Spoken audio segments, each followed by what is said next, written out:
Anda kembali di debat calon gubernur dan wakil gubernur Sumatera Utara 2024 dan tadi kita sudah mendengar sama-sama seperti apa kemudian respon dari salah satu panelis. Kita akan langsung tanya ke Mas Visnu terlebih dahulu. Mas Visnu, kalau dilihat tema malam hari ini Anda sebagai pengamat kebijakan publik begitu ya, apakah tema berkaitan dengan sinergitas kebijakan pembangunan daerah dalam rangka memperkokoh negara kesatuan Republik Indonesia ini sudah cukup menjawab permasalahan yang ada di Sumatera Utara? Mas Visnu? Ya, Oke. Terima kasih atas kesempatannya. Jadi tentu saja sinergitas sangat penting ya, terutama antara pemerintah pusat dan pemerintah daerah. Tapi di sisi lain yang pemirsa perlu tahu atau penonton perlu tahu adalah tentu program konkretnya seperti apa. Misalnya tadi disebutkan akan memperjuangkan mendapatkan porsi dari APBN. Nah ini porsi APBN yang mana nih? Karena kan program alokasi APBN kan begitu banyak ya. Misalnya ada pendidikan, kesehatan, atau program, misalnya program strategis nasional, gitu kan. Program strategis nasional seperti apa? Misalnya infrastruktur, rumah sakit, dan lain-lain.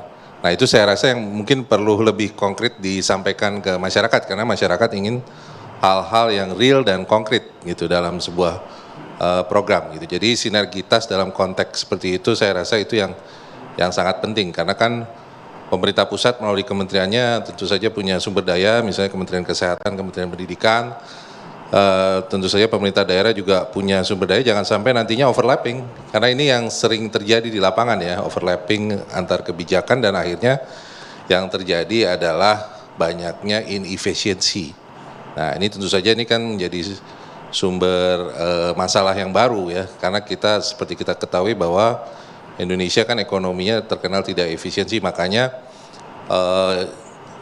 investasi asing Indonesia dibandingkan dengan negara-negara tetangga tidak, daya saingnya kurang kuat ya. Salah satunya adalah birokrasinya terlalu ribet nih, bagaimana kebijakan di pemerintah daerah untuk memangkas birokrasi misalnya di level investasi, kemudian yang paling penting itu saja pelayanan kepada masyarakat, itu sih. Oke.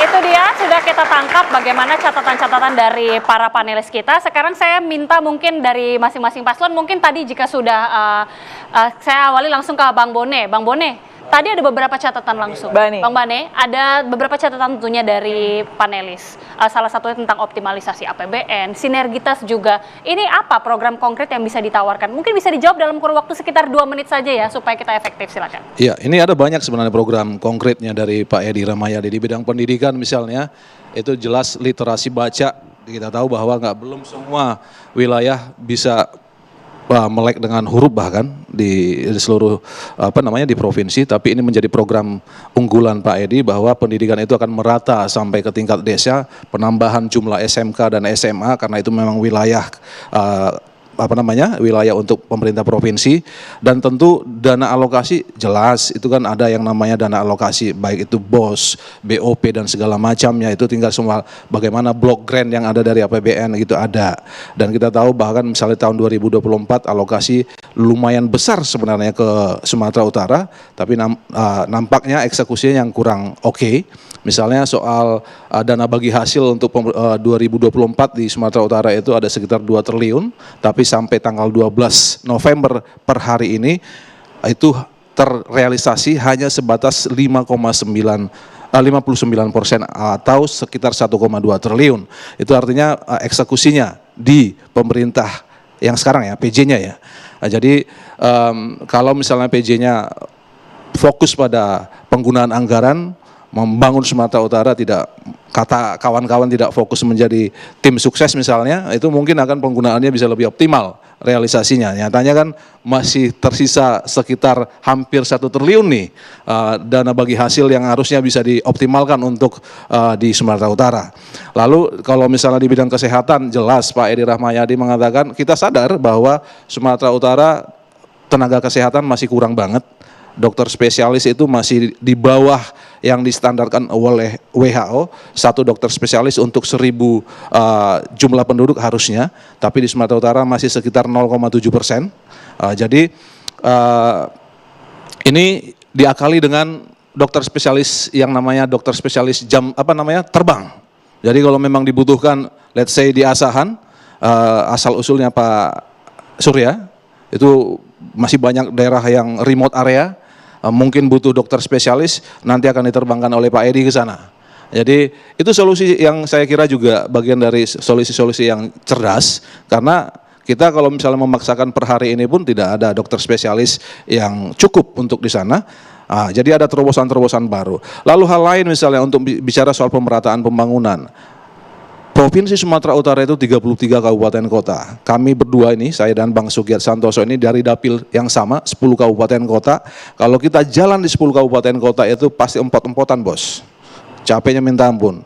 Jadi mau nggak mau ada salah satu solusi, yaitu membuat provinsi baru di Sumatera Utara. Baik. 33 kabupaten kota itu udah terlalu luas, terlalu besar. Bahkan kayak kampung saya Simalungun itu jika dibuat 3 kabupaten pun cukup. Baik. Oke. Jadi artinya itu salah satu solusi yang bisa Ya, dilakukan. luar biasa. Jadi nanti di pemerintahan Pak Edi Rahmayadi yang periode kedua ini, setelah menang tanggal 27, itu akan terrealisasi semua. Baik, sudah ada beberapa solusi ya yang kemudian diberikan oleh pasangan calon nomor urut 2. Saya penasaran untuk pasangan calon nomor urut 1 ini seperti apa solusi yang kemudian ditawarkan. Sekaligus izin Pak dan tanggapan menjawab juga bahwa nampaknya pasangan calon nomor urut 1 ini sudah lebih unggul begitu ya berdasarkan survei yang saat ini berlaku begitu. Apa yang kemudian ini akan dilakukan? Ya, yang pertama menanggapi apa yang dikatakan oleh Bang Bani. Keluhan-keluhan tadi seharusnya 5 tahun Edi Rahmayadi jadi gubernur dituntaskan.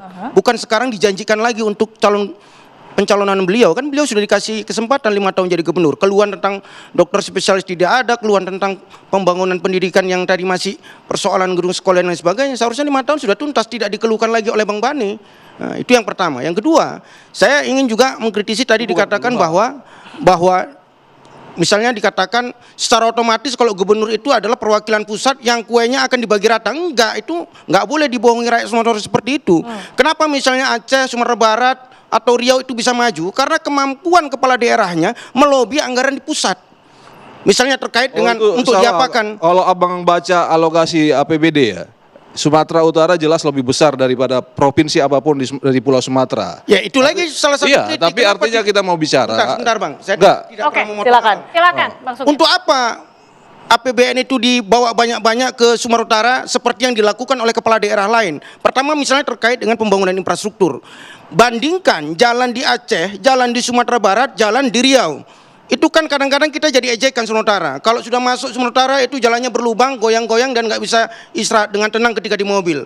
Kenapa? Karena memang kalau dalam konteks itu ada kolaborasi. Dalam konteks pembangunan infrastruktur, ada jalan tingkat nasional, ada jalan provinsi, ada jalan tingkat kabupaten kota, ada jalan desa. Itu semua perlu kolaborasi. Bagaimana seorang gubernur yang perwakilan pusat untuk kepentingan daerah bisa mensinkronkan kepentingan daerahnya ke pusat. Bagaimana jalan provinsi dilobi ke pusat itu diperbaiki, bagaimana jalan nasional itu juga bisa diperbaiki, dan bagaimana jalan di tingkat kabupaten kota. Makanya seorang gubernur itu harus punya komunikasi yang baik, bukan hanya tingkat pusat, di internal birokrasinya juga di kabupaten kota. Saya mengkritik betul misalnya, dan Edi Rahmayadi mengeluhkan selama 5 tahun bagaimana dia melakukan rapat koordinasi dengan bupati wali kota yang datang Satpol PP. Karena apa? Karena tidak punya komunikasi yang baik dengan wali kota dan bupati di daerahnya. Tapi bagaimana misalnya seorang Bobi turun ke daerah disambut dengan meriah oleh kepala daerah yang ada di Provinsi Sumatera. Begitu juga dengan kemampuan mengkoneksitas anggaran di tingkat pusat. Itu yang saya pikir sekali lagi kolaborasi. Dan saya pikir di antara dua calon ini, antara Edi dan Bobi, ya sudahlah. Ngapain lagi kita membohongi diri Bang Bani?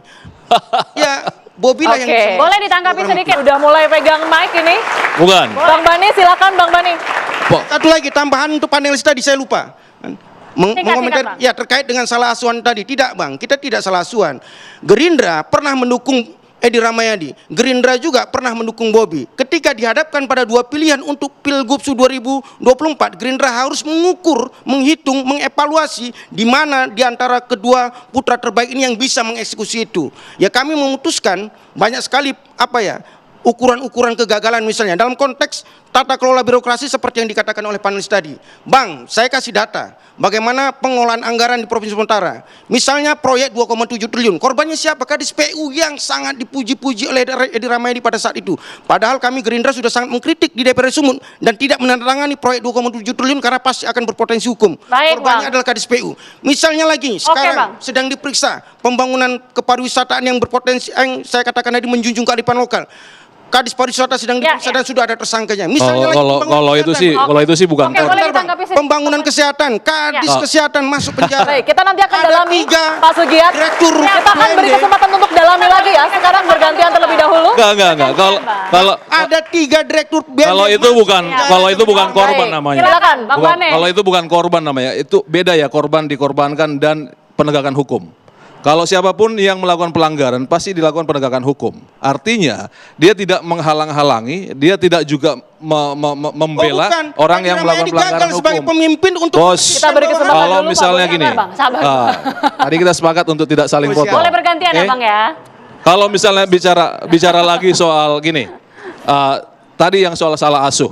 Kalau bicara bahwa Edi Rahmayadi konflik dengan si A, si B, sebenarnya Bobi kurang konflik apa soal lampu pocong? Tapi dibantu oleh PD Perjuangan, udah damai nggak usah ribut. Kebetulan ketua DPRD-nya orang PD Perjuangan.